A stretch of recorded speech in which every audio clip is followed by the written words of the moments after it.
Salam əziz tələbələr, biraz fasilədən sonra Mart sol 15-in izahı ilə izahlarımıza davam edirik. Deməli, ilk sualımız bir mühakimə sualıdır. Yazılıb ki, illərin müəllimi olaraq part arxasına oturmağım tələbələrin müəllimdən nələr gözlədiklərini yenidən düşünməyimə şərait yarattı. Deyən şəxs haqqında qəti olaraq düşünmək olar. Yəni, mütləq doğru bir cavab tapmağa çalışmalıyıq. A variantda yazıb ki, daha müəllimliklə məşğul olmadığını, xeyr, bununla bağlı deyə bilmərik. İllərin müəllimi olaraq gedib part arxasında oturubsa, bu o demək deyil ki, müəllimliyi buraxıb. A variantı mütləq doğru cavab deyil. Sonra yazıb ki, daha əvvəllər tələbələrin nə istədikləri haqqında fikirləşmədiyini, bununla bağlı da bir məlumat yoxdur. Sadəcə yenidən düşünməyimə şərait yaradıb. Deməli, daha öncə düşünüb ki, yenidən yenə düşünür. Yəni, əvvəllər fikirləşməyib deyə bir cümləmiz yanlış olar. C-də yazıb ki, tədris üsulları mövzusunda bir proqramda iştirak etdiyini, hər hansı bir proqramda iştirak etdiyi ilə bağlı məlumat verilməyib. Müəllimliyi tələbə gözü ilə qiymətləndirdiyini, bunu saxlayırıq. Tələbə olmağın müəllim olmaqdan üstün tutduğunu, burada nəsə üstün tutmayıb. Bəli, həqiqətən müəllimliyi nə edib? Tələbə gözü ilə qiymətləndirib, part arxasına oturaraq. Deməli, bir nömrəli sualımızın doğru cavabı olur, D variantı. İkinci sualımıza baxırıq, yenə bir mühakimə mətnidir. Yazıb ki, sərgidə məşhur rəssamların rəsmləri ilə bərabər mənimkilər də nümayiş etdirildi. Yenə doğru bir cavab tapmağa çalışmalıyıq. A variantda yazıb ki, mən də artıq məşhur rəssamam. Xeyr, bununla bağlı bir nəsə deyə bilmərəm. Ola bilsin, mənim ilk rəsm əsərlərimdir. Hələ ki, məşhurlaşmamışam. Məşhur rəssamların sərgisində iştirak etmişəm sadəcə. Deməli, A mütləq doğru deyil. Rəsmlərim sərgidəki o biri rəsmlər qədər gözəldir. Bununla bağlı nəsə deyə bilmərəm. Bəlkə ilk rəsm əsərlərimdir. Rəsmlərim gözəl deyil, sadəcə sərgidə iştirak edə bilirəm. C-də yazıb ki, bu mənim özümün şəxsi sərgim deyildi. Bu tamamilə doğrudur. Yenə də baxaq. Sərgidə məşhur rəssamların rəsmləri ilə bərabər mənimkilər də nümayiş etdirildi. Bəli, bu mənim rəsm sərgim deyil. Başqa bir ümumi bir rəsm sərgisidir. Sadəcə mənimkilər də iştirak edib orada. Amma hələ ki 100% götürməm, digər variantlarda oxumaq lazımdır. D-də yazıb ki, sərgidə hər rəssamın birdən çox rəsmi nümayiş olunub. Bununla bağlı hər hansı bir məlumatım yoxdur. Yəni, sayla bağlı bir məlumat verilməyib. D-ni silirəm. Bu sərgi rəssamlıq həyatımda bir dönüş nöqtəsi olub. Deyə bilmərəm. Bəlkə də heç bir dönüş nöqtəsi olmayıb. Standart şəkildə öz həyatına, öz rəsm karyerasına davam edib. Bununla bağlı bir məlumatım yoxdur. Deməli, doğru cavabım oldu. Burada həqiqətən C variantı özünün şəxsi sərgisi olmayıb. Məşhur rəssamların sərgisi olub ki, bu da onlarla bərabər öz rəsm əsərlərini orada nümayiş etdirə bilib. İkinci sualın doğru cavabı oldu C variantı. Üçüncü sualımız bir analogiya sualdır. Deməli, memar binanın dizaynını hazırlayan şəxsdir. Sanki xoreoqraf da nəyə hazırlayır? Rəqs hərəkətlərini hazırlayan şəxsdir. Deməli, memar binanı hazırlayan şəxs oldu. Xoreoqraf isə rəqs hərəkətlərini hazırlayan şəxs oldu. Cavab olur B variantı. Növbəti suala baxırıq. Dördüncü sualımıza. Yenə bir analogiyadır. Cəsurluq, qorxaqlıq, bollluq sual yazılıb. Baxın, cəsurluq və qorxaqlıq bir-birinin əksidir, elə deyil. Deməli, bolluğun əksini tapmalıyam. Verilən variantlar arasında bolluğun əksi hansıdır yeganə? Qıtlıqdır. Birbaşa cəsurluq və qorxaqlıq antonim idi. Bolluq və qıtlıq da antonim deyə doğru cavabımız olur. D variantı. 5 və 6-cı sualları verilmiş mətn əsasən cevablamağa çalışacağıq. Deməli, yazıb ki, Aydan, Bənövşə, Ceyhun, Fərman və Emil kitabxananın üzvləridir. Onlar kitabxanadan 4 riyaziyyat, 3 fizika, 2 kimya, 1 biologiya kitabı götürdülər. Dedik ki, nə ilənsə bağlı, nəyəsə sayı verilibsə, qaralama nöqtəleme metodundan istifadə edəcəyik. İndi burada aşağıda bir boş yerimiz var nisbətən. Buradan qurmağa çalışacağım. Sayı verilənlər nələrdirsə onları yazıram. Riyaziyyat kitabı neçə dənədir? 4 nəfər riyaziyyat götürüb. Buraya yazıram 4. Daha sonra 3 fizika. Sayılar uyğun gəlirmi? 4, 3, 7, 3 də bu 10. Nə yazılıb burada? Diqqət, onlar kitabxanadan 4 riyaziyyat kitabı götürülüb. Hər kəs 2 müxtəlif fənnayi kitab götürüb. 5 nəfər var, hərə 2 dənə kitab götürüb. Növbəti fizika 3 dənə götürülüb. Buraya yazıram 3. 3 dənə nöqtə qoyuram. Növbəti 2 dənə kimya kitabı götürülüb. Buraya kimya yazıb altda 2 dənə nöqtə qoyuram. 1 dənə də biologiya götürülüb. Buraya biologiya yazıb altda 1 dənə nöqtə qoyuram. İndi hər kəs 2 müxtəlif fənnə dair kitabı alıb. Fizika kitabı alan riyaziyyat kitabı da aldı. Deməli, fizika alan kimdirsə o riyaziyyat kitabı da alacaq mütləq şəkildə. Ceyhun riyaziyyat kitabı almadı. Ceyhun riyaziyyat kitabı almayıbsa, Ceyhun heç bir halda burada olmayacaq. Ceyhun yazıb sonra xətt çəkirəm ki, Ceyhunu buraya yaza bilmərəm. İndi daha sonra Aydan və Fərman eyni kitablardan aldılar. Deməli, Aydan bərabərdir nəyə? Fərmana. Bunlar eyni kitabları alıblar. Və fizika alanda riyaziyyat kitabı da alıb. Bunu da bu şəkildə qeyd etmişik. Kimlərin hansı kitabları götürdüyünü əminliklə söyləmək mümkün olar.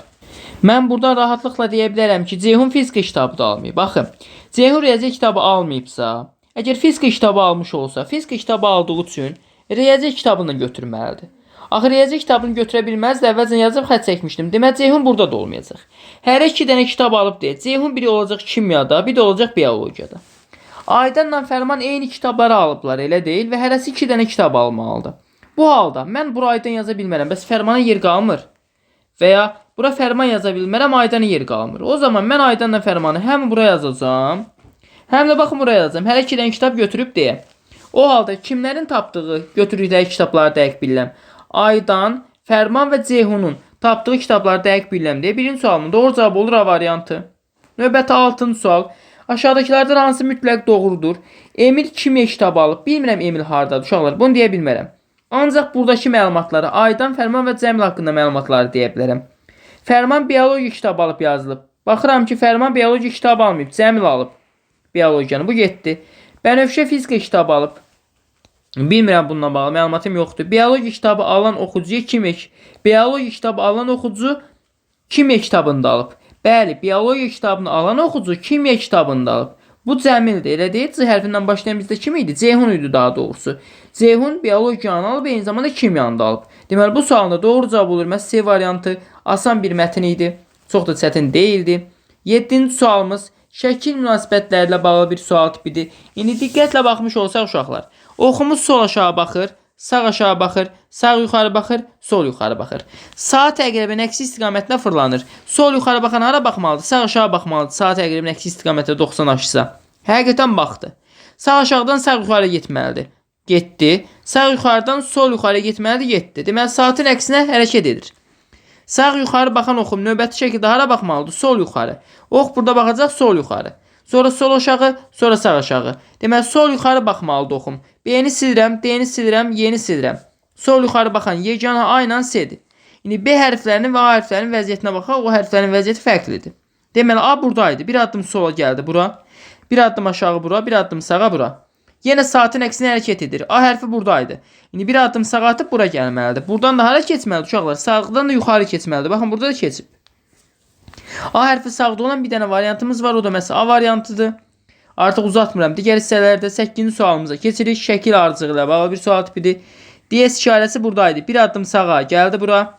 Bir addım aşağı gəldi bura. Bir addım sola gəldi bura. İndi bir addım yuxarı qalxsa gəlməlidir sol yuxarı küncə. Sol yuxarı küncdə DS işarəsi olmayanları sildim. Bir variant getdi. Məsələn set bu paralel xətlərə baxaq. Buradadır. Bir addım aşağı bura düşdü. Bir addım sola bura düşdü. Bir addım yuxarı bura. Bir addım da sağa keçəcək. Baxın olacaq paralel xətlər burada. Yenə saat əqrəbi istiqamətlə hərəkət edir. B-də orada deyil silirəm, C-də orada deyil silirəm. A ilə D arasında baxın ulduz fərqli yerlərdə verib. Gəlin ulduza baxaq. Ulduz buradaydı. Bir addım sola keçdi, gəldi bura. Bir addım yuxarı qalxacaq, bura gələcək. Bir addım sağa keçib bura gələcək. Bir addım aşağı düşəcək, saat əqrəbi istiqamətlə hərəkət edir. Bura gəlməlidir. Ulduzun orada olduğu bir dənə variantımız var. O da məsələn hansı variantdır? A variantıdır. Növbəti 9 nömrəli sualımız. Diqqətlə baxın uşaqlar. Yenə saat əqrəbi istiqamətdə bir hərəkət var sanki xaricdə. Baxın bu plus gəlir hara bura. Bu dairə gəlir bura. Bu üçbucaq düşməlidir bu hissəyə artıq elə deyil. Daha doğrusu aşağı doğru saat əqrəbi istiqamətlə hərəkət edir. Düşdü bura. Və bu da keçməlidir digər tərəfə. Baxın gəldi bura. Sanki müəyyən istiqamətdə mənə verilmiş fiqurlar hərəkət etmiş olacaq. Diqqətlə baxırıq bir daha. Məsələn, mənim plusum buradan hara keçdi? Bura keçdi. İndi mənim baxın. Burada olan figurum hara keçməlidir? İçəriyə doğru. Çünki kənarda olan figurum hara keçirdi? İçəri keçmişdi. Yenə kənarda olan figur içəri keçməlidir. Amma saat əqrəbi istiqamətlə hərəkət edərək. Bəs kənarda olan figurlar nə edirdi? Çölə çıxırdı. Məsələn bu figur buradan hara düşdü uşaqlar? Çölə bura düşdü. Saatin əksinə hərəkət etdi. Bu figurda saatin əksinə hərəkət etdi, gəldi bura. İndi birinci daxildəkilərlə işləyək. Bu figur çölə çıxmalıdır və saatin əksinə hərəkət etməlidir bu istiqamətdə. Sol yuxarıdan sanki sol aşağı hissələrə düşməlidir, elə deyil? Və kvadrat, romb yenə kvadrat alınmalıdır kənarda. Daxildə romb alınmalıdır. Onun hamısında da demək olar ki, nə alınıb? Eyni variant alınıb, fiqurların ümumi forması. Belə bir fiqur almalıyam. İndi məndə baxın, burada olan hansı fiqura baxırdıq? Daxildəki fiqura baxırdıq, elə deyil? Bu fiqur buradan bura düşdüsə, bu fiqur da buradan bura düşəcək. Sanki burada içəridə idi. Bir addım sola atdı, gəldi hara bura? Buradan bura keçdi sanki. Sol aşağıda bizdə olmalıdır plus işarəsi. Sol aşağıda plus işarəsi olan variant yeganə hansıdır? Y variantıdır. Başqa heç birində burada plus verilməyib. Bu sual tam aydın başa düşmək üçün baxın yenidən bir nüanslı deyəcəm. Tam aydın başa düşəsiniz deyə. Baxın daxildəki fiqura bütöv bir fiqur kimi baxmış olsaq, hər ki xaricdəki kvadrata baxmırıq. Bu romba bir dənə fiqur kimi baxaq. O romb nə olub burada? Baxın sanki çevrilib alıb bu vəziyyəti. Diqqətlə baxaq. Bu vəziyyət alıb. Böyüyüb kənara çıxıb da deyə bilərik. Alıb bu vəziyyət elə deyil. Bəs necə fırlanıb eyni zamanda? Məsələn bu oval fiqur sağa baxırdı, burada yuxarı baxır. Saatın əksinə fırlanıb, elə deyil. Həm böyüyüb, həm də saatın əksinə fırlanıb. Daha sonra, bəs xaricdəki kvadrat nə edib? Xaricdəki kvadrat buradaydı, elə deyil. Xaricdəki kvadrat isə düşüb daxilə, yəni kiçilib. Amma eyni zamanda, məsələn mənim dairəm buradaydı, sol yuxarı baxırdı. Burada haradadır? Sağ yuxarı baxır. Bu isə saat əqrəbi istiqamətində hərəkət edib. İndi deməli eyni şey olacaq. Xaricdəki fiqur, bu böyük rombumuz necə hərəkət edəcək? Birinci buna baxacağıq. Və daxildəki fiqur necə hərəkət edəcək? Biz dedik ki, daxildəki fiqur saatın əksinə, xaricdəki fiqur isə saat əqrəbi istiqamətində hərəkət edir. Bu saat əqrəbi istiqamətdə hərəkət etmiş olsa, elə baxın, yuxarı baxan bu oval fiqur indi hara baxmalıdır? Sağa baxmalıdır. Həqiqətən baxın, Y variantında həmin fiqur hara baxıb? Sağa baxıb. Daxildəki fiqur saatın əksinə hərəkət etmiş olsaydı, bu plus sol yuxarı baxan plus hara baxmalıydı artıq? Sol aşağı baxmalıydı. Həqiqətən baxın, plus hara baxıb, sol aşağı baxıb. Bu şəkildə yanaşsaq daha aydın başa düşəcəksiniz. Cavab həqiqətən Y variantıdır. 10-cu sual. Şəkil arıcığı ilə bağlı bir sual tipidir. Deməli, baxın, bu ştrixli fiqurumuz buradadır. Bir addım sağa keçdi, gəldi bura. Bir addım sağa bura gəldi. Bir addım sağa bura gəldi. Bir addımda saat əqrəbi istiqamət hərəkət etsə bura gələcək. Bu isə də olmalıdır. 7 orada deyil, D orada deyil və A da orada deyil. Qaldı B ilə C. İndi Y-in vəziyyətinə baxaq və X-in vəziyyətinə hansısa baxsaq çıxacaq. Y buradaydı. Nə etdi uşaqlar? Bir addım geri qayıtdı gəldi bura, saatın əksinə. Bir addım geri qayıdıb gəlib bura. Bir addım geri qayıtdı gəldi bura. İndi bir addım da geri qayıtsa gələcək X-in yerini alacaq. O da harda alıb? O da B variantında alıb. Deməli, doğru cavabımız nə oldu? Elə B variantı doğru cavabımız olmuş oldu. Növbəti 11 nömrəli suala baxırıq. Yenə şəkil arıcığı ilə bağlı bir sual tipidir. Deməli, ulduz təkliyə ulduzla işləyək. Birinci ulduz buradaydı. Bir addım geri atdı gəldi bura. Bir addım geri atdı gəldi bura. Saatın əksinə hərəkət edib. Bir addım aşağı düşsə bura gələcək. Deməli, baxın, burada olmalıdır ulduzumuz növbəti şəkildə. A da orada deyil, D də orada deyil, Y də orada deyil. Qaldı B ilə C. İndi digər iki dənə ştrixli fiqura baxırıq. Məsələn, buradakı fiqur var və buradakı fiqur var. Düşünək ki, bu saatın əksinə hərəkət edir, gəlir bura. Bu da saatın əksinə hərəkət edir, gəlir bura. O zaman bu A fiquru olsun. A fiquru, bu da olsun B fiquru. A fiquru 1-2 addım atdı, gəldi bura. 1-2 addım atdı, gəldi bura. 1-2 addım atsa A fiquru gəlib çatacaq, baxın bura. Bəs B fiquru nə edir? B buradaydı. Bir addım yuxarı atdı, saatın əksinə gəldi bura. Bir addım sol atdı, gəldi bura. Növbəti şəkildə bir addımını sol atıb gələcək bura. B fiquru və A fiquru burada olacaq. İkisi də yan-yana. O da harda yan-yana verilib? Belə C variantında yan-yana verilib. Baxın bu hissədə. Deməli, doğru cavabımız oldu. C variantı. 12 nömrəli sualımız şəkil münasibətləri ilə bağlı bir sual tipidir. Piramida suallarında biz bilirdik ki, aşağıdakı ikisindən yuxarıdakı alınır. Diqqətlə baxmış olsaq, baxın, bu iki dənə fiqurun birləşməsindən bu necə alına bilər? Deməli, mən gətirib, baxın, buradakı fiquru bunun üstə çəkirəm. Deməli, bir dənə belə bir xəttimiz var. Bir dənə belə bir xəttimiz var. Daha sonra bir bu altda bir xəttimiz var. Bir də burada belə bir xəttimiz var. Yəni, burada romu çəkmiş olsaq bu vəziyyətdə. Romun müəyyən bir hissəsi qalıb. Diqqətlə baxaq. Bunu hətta biz biraz daha yaxından çəkməliyik ki, bunlar birləşmiş olsun. Yenidən şəkil çəkəcəm, baxın, şəkil əslində doğru çəkmədik. Nəyə görə doğru çəkmədik? Biz bu xətti bura birləşdirdik. Axı, bura birləşməyib, axı, boş qalıb. Əslində, baxın, bu xəttimiz gəlir bunun üstünə düşür. Daha sonra, buradakı bu xəttimiz gəlir bunun üstünə düşür. Sonra bu xəttimiz gəlir düşür bura. Bu xəttimiz də gəlib düşür bura. Belə bir şəkil alın, elə deyil. Mən biraz sərqət çəkmiş ola bilərəm. Və gəlib burada baxıram ki, üst-üstə düşən hissələrim silinib. Baxın, mənim rəngini fərqli olaraq göstərəcəm. Bir bu hissəm üst-üstə düşdü, bir də bu hissəm. Həmin hissəni görürsünüz uşaqlar, bir bu hissə, bir də bu hissə silinib artıq burada, yoxdur. Deməli, üstə düşən hissələrim silinəcək. Ortaq olmayan hissələrim isə qalacaq. İndi mən bu fiqurla bir dənəsini də göstərəm, tam əmin olasınız. Baxın, bununla bunu birləşdirmiş olsam. Bu üst bucaq gəlib bunun üstə düşəcək axı, birə-bir eyni yerdədirlər. Baxın, bunlar üstə düşəcək. Sonra buradan belə bir xəttim var. Bu xəttim də gələcək bura. Sadəcə burada şəkil biraz səliqəsizdir. Əslində baxın bu biraz aşağıda olmalıydı, bu vəziyyətdə olmalıydı. Yəni bunun davamı olmalıdır. Belə alınacaq. İndi məndə bunlar üstə düşüb deyə bunlar silinəcək, yuxarıdakı üç bucaq qalmış olacaq təkcə, hansı ki burada qalıb. İndi mən bu üç bucağı gətirib bunun üstə çəksəm bu vəziyyətdə bura. Baxın belə bir vəziyyət alınır. Gördünüz, göy rəngli olan hissə üstə düşdü. Bu qırmızının isə altında heç nə yoxdur. Deməli baxın burada belə bir fiqur qalmış olacaq. Üstəki o göy xətlə olan hissə üstə düşdüyü üçün onlar silinəcək. Çünki ortaq olanlar silinirdi. Qırmızıya bənzər fiqurda bizdə harda verib? C variantda verilib ancaq. Deməli doğru cavabımız olur C variantı. Sadəcə şəkil biraz keyfiyyətsiz idi. 13 nömrəli sualımız yenə şəkil ardıcığı ilə bağlıdır. Baxın şaqül vəziyyətdədir. Burada saat əqrəmi istiqaməti sanki fırlanıb, çarpaz dayanıb, amma rəngi olub ağ. Və ya bütöv fiquru sanki fırladıb uşaqlar. Rəngin əksinə dəyişdirib. Bu qara ağ olub, kənardakı ağlar isə qara olub. Mən bunu bir daha fırlatsam, yenə mərkəzdəki ağ qara olacaq, qaralar ağ olacaq. Biraz da fırlatsam, indi mərkəzdəki qara ağ oldu, ağlar da qara oldu. Baxın, rəngi əksinə dəyişdi. İndi dərəcələr düzgün təyin edək. Buradan sağ yuxarı baxan sağ yuxarı baxdı, 45 dərəcə. Elə deyil. Yuxarı baxan oxum növbəti şəkildə sağ yuxarı baxıbsa, saat əqrəbi istiqamətə 45 dərəcə hərəkət var deyəcəyik. Daha sonra sağ yuxarı baxan oxum burada sağ aşağı baxıb.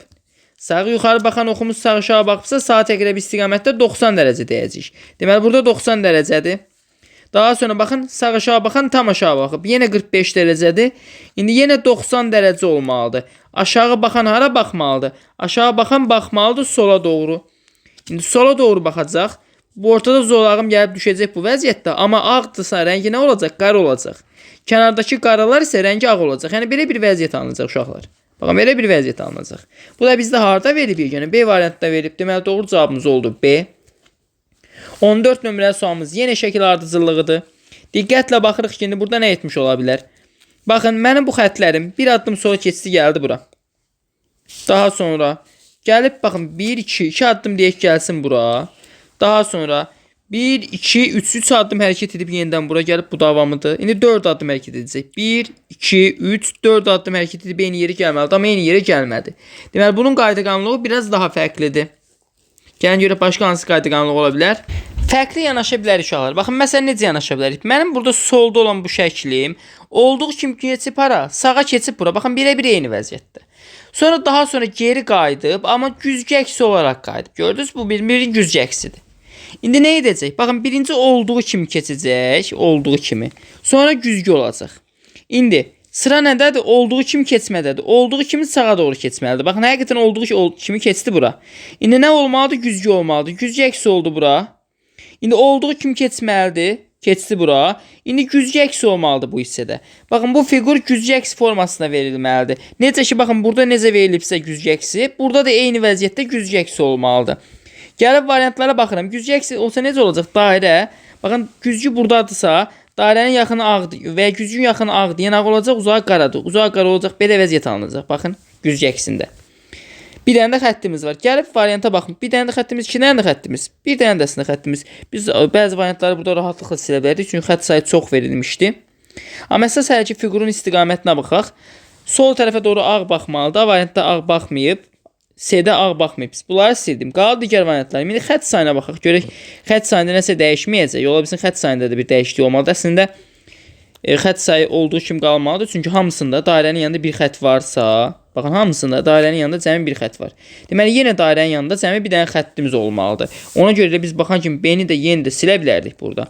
Bir dənə nə qalırdı doğru cavab kimi? D variantı qalırdı. Hətta baxın, Y-də tək qalan xəttimiz bir dənədir. Amma bizim o tək qalan xəttlərimiz 2-2 idi. Baxın, hamısında 2-2 idi. Deməli, yenə 2-2 olmalı idi. Ona sən bir dənə D variantı doğrudur. Yəni, çox da uzatmağa dəymirmiş. 15-ci sualımız fəza fiqurudur. Birinci dedi ki, qarşı üzlərə baxacaq. Qarşı üzlər kubun yığılış formasında eyni anda görsənə bilməzlər. Bəs qarşı üzlərimiz hansılardır? Bir-birinə toxunmayan, aralarına bir tərəf qalan iki dənə üzə biz qarşı üz deyəcəyik. Deməli, R-dən M qarşı üzdür. Onlar kubun yığılış formasında eyni anda görsənə bilməzlər. Qarşı üz və ya paralel üz. Yəni, məsələn, M buradadırsa, R burada arxadadır. Qarşı üzlər axı. Onlar eyni anda görsənə bilmirlər. Amma baxın, R-dən M burada qonşu üz kimi verilib. Y yanlışdır. Bu getdi. Növbəti qarşı üzüm O hərfi ilə B hərfidir. Onlar eyni anda görsənə bilməzlər. Baxıram, heç bir yerdə O ilə B-ni eyni anda görmürəm. Üçüncü cüt qarşı üzüm isə A hərfi ilə I hərfidir. Diqqətlə baxıram, onlar da eyni anda görmürəm. Deməli artıq bağıntılara baxmalıyam. Məsələn, burada baxıram ki, I-nın üstündə M olanda sağında O hərfidir. Yanlışdır. Çünki baxın, I hərfi buradadır. Şaguli aşırsa müfiqi, aşırsam şaguli. I hərfinin üstünə M olanda O hərfi solda verilib. Amma burada sağdadır. A yanlışdır. M-in üstü A olanda sağında O hərfidir. Yenə yanlışdır. Baxın, mən A hərfini aşırdıb bura gətirsəm, bir dəfə aşırdım belə olacaq, bir dəfə aşırsam olacaq bu vəziyyətdə, elə deyil. Belə bir vəziyyət alacaq. M-in üstü A olanda O hərfi soldadır. Burada sağda verilib. Yanlışdır. Gəldik C variantına. A-nın üstü B olanda sağında R hərfi var. Əslində uşaqlar, burada bir şey deyə bilərdik ki, R-in üstündədir A hərfi, elə deyil. Və R-in bu hissəsi A-ya doğru baxır. Burada ön A-ya doğru baxır. Əslində bu birbaşa yanlışdır. Yəni bu heç bir halda doğru ola bilməz. Çünki burada R-in ön tərəfi A-ya doğru baxır. Bu ola bilməzdi artıq. Desəydik ki, şəkildə səhv düşüb, amma istənilən halda yanlış bir hərəkətdir o. Eyni zamanda mən bu B hərfini buradan kəsib buraya yapışdıra bilirdim. Axı kəsib yapışdırsam belə olacaqdı.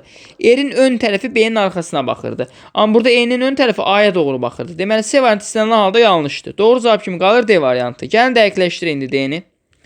R-in üstü 0 olanda sağında nə var bizdə? O hərfi olanda sağında I hərfi.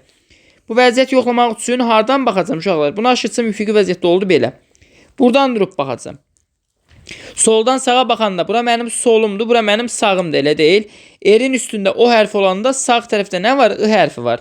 Həqiqətən I hərfi R-in altda baxır və burada da I hərfi E-nin altda baxır. Tamamilə doğrudur. D variantını doğru cavab olaraq götürmüş olacağıq.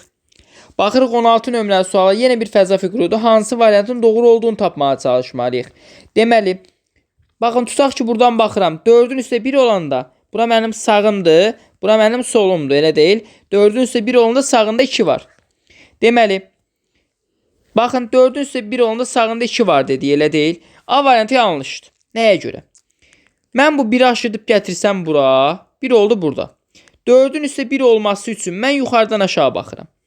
4-ün üstə 1 olanda, baxın, normalda bəli 2-ni sağda görürsünüz. Amma mən yuxarıdan aşağı baxanda hər şey əksinə dəyişirdi axı. O zaman 4-ün üstə bir vəziyyətdən baxıramsa 2 sağda yox, soldadır. Yuxarıdan aşağı baxanda hər şey əksinə dəyişəcək. Və siz rahat olmaq üçün vərəqi çevirəcəksiniz tərsinə. Həqiqətən görəcəksiniz ki, altında 4, üstündə 1 olan vəziyyətdə 2 sağa düşməyib burada. Burada sola düşüb. A-nı sildim. B variantı da eyni qaydada yanlışdır. Nəyə görə? 4-ün üstə 1 olmaq üçün mən buradan durub baxıram. Bu 2-ni gətirirəm 4-ün yanına. Baxın, diagonal formada hərəkət etdirirəm. Diagonal fiqur kimi. Zigzagvari hərəkət edəcək olacaq bu vəziyyətdə. Yəni əvvəlki vəziyyətini alacaq. İstənilən halda yanlışdır. Nəyə görə yanlışdır uşaqlar? Buradan baxanda 4-ün üstə 1 olanda 2 düşür soluna. Çünki ox istiqamətinə baxıramsa bura mənim solumdur, bura sağımdır. Və 2 gəlib bunun ikisinin ortağına birləşib. Orta hissəsinə, amma 2 burada gəlib hara birləşib ancaq? 4-ə birləşib. 1-ə birləşməyib. Deməli bu yanlışdır. Sonra C yanlışdır istənilən halda.